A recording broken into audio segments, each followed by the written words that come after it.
Hola, ¿qué tal amigos? Les habla Joan Riera, estudiante de Derecho de la Universidad Fermín Toro, y es un placer para mí estar nuevamente con ustedes. En esta oportunidad abordando algunas temáticas puntuales con referencia a la fase intermediaria del proceso penal en Venezuela. Comenzando con los actos conclusivos, estos se reconocen como aquellos posibles pronunciamientos del fiscal del Ministerio Público cuyo objetivo es concluir la investigación, bien sea paralizándola, concluyendo el proceso o en su defecto llevando el proceso a nuevas etapas del mismo.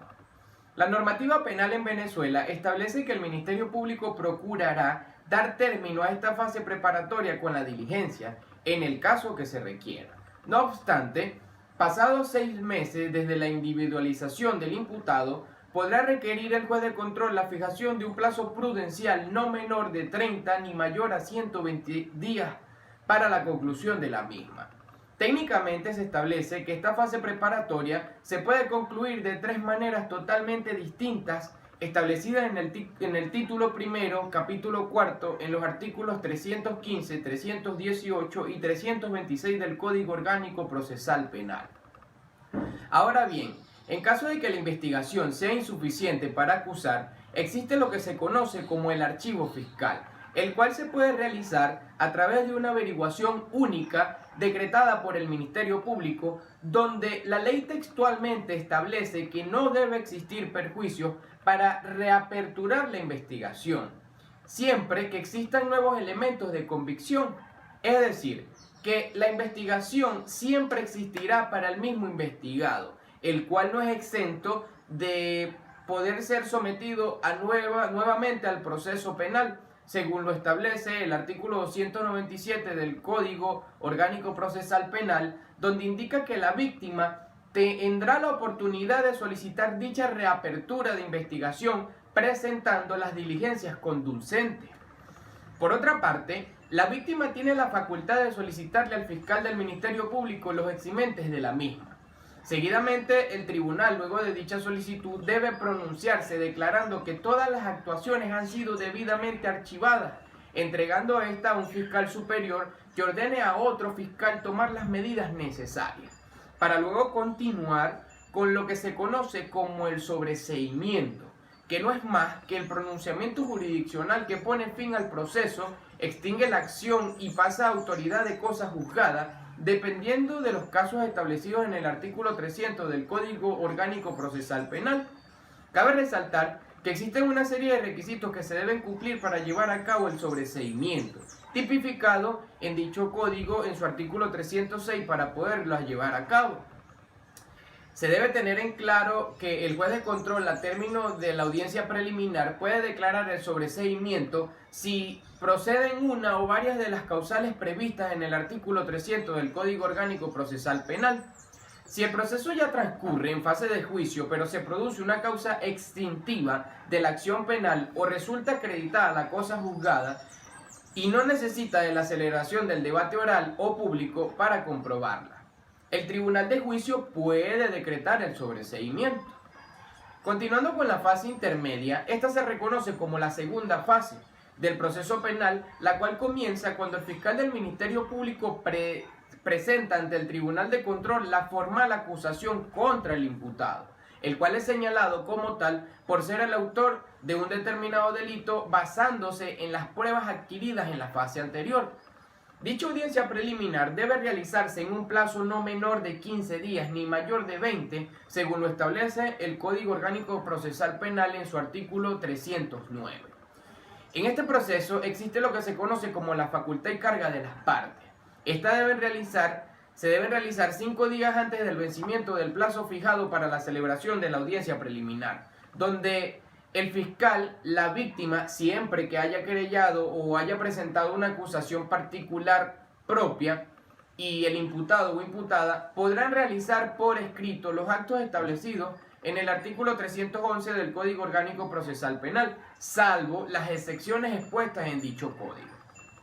Seguidamente, el auto de apertura se dará dependiendo de la decisión por la cual el juez admite la acusación, la cual debe ser dictada ante las partes, donde éste debe cumplir con requisitos como la identificación de la persona acusada, las pruebas admitidas y las estipulaciones realizadas entre las partes.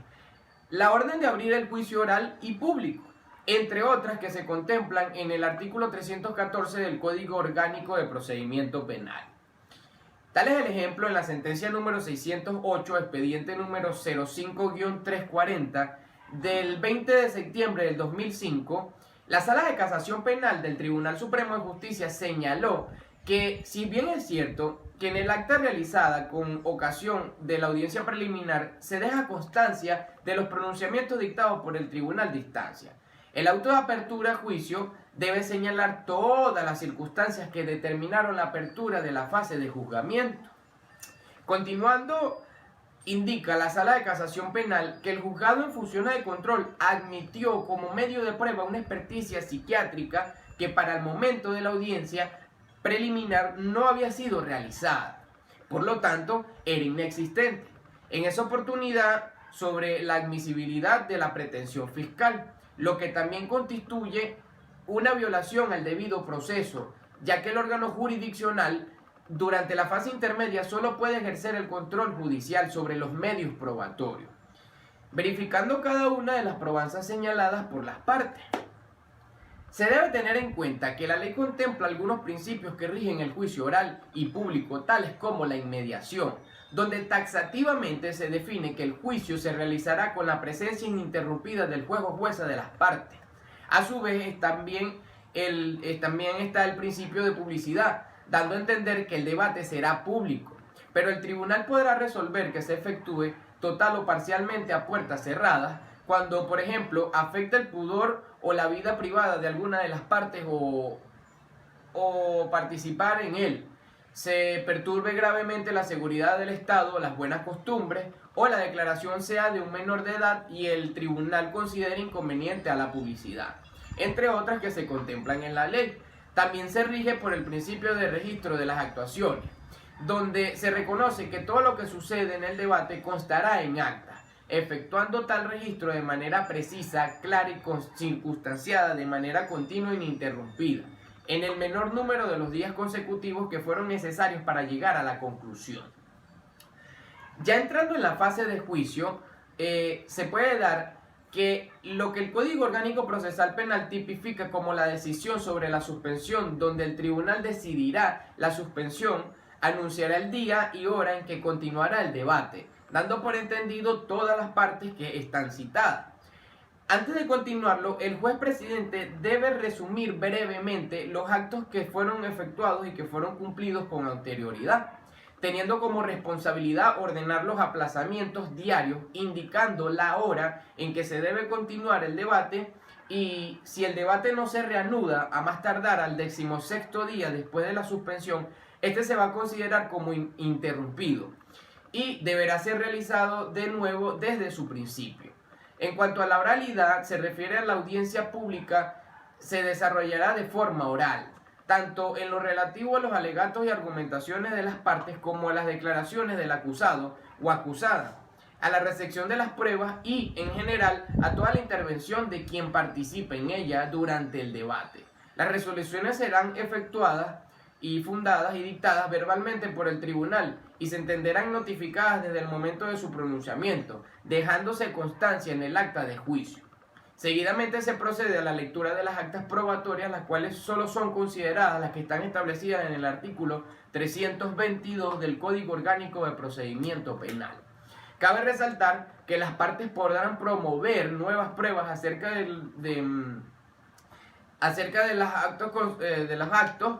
ya teniendo conocimiento con posterioridad a la audiencia preliminar, denominando estas pruebas como las pruebas complementarias. Los órganos de prueba que no puedan ocurrir con el debate por un impedimento justificado serán examinados en el lugar donde se halle el juez. Si éste se encuentra en un lugar distinto al juicio o se trata de personas que no tienen el deber de concurrir a prestar la declaración, el juez tiene la obligación de avisar sin demora al juez de aquel lugar, quien lo examinará en ambos casos, donde se ordenará por cualquier medio tecnológico audiovisual la recepción y reproducción de actos y las partes podrán participar en él.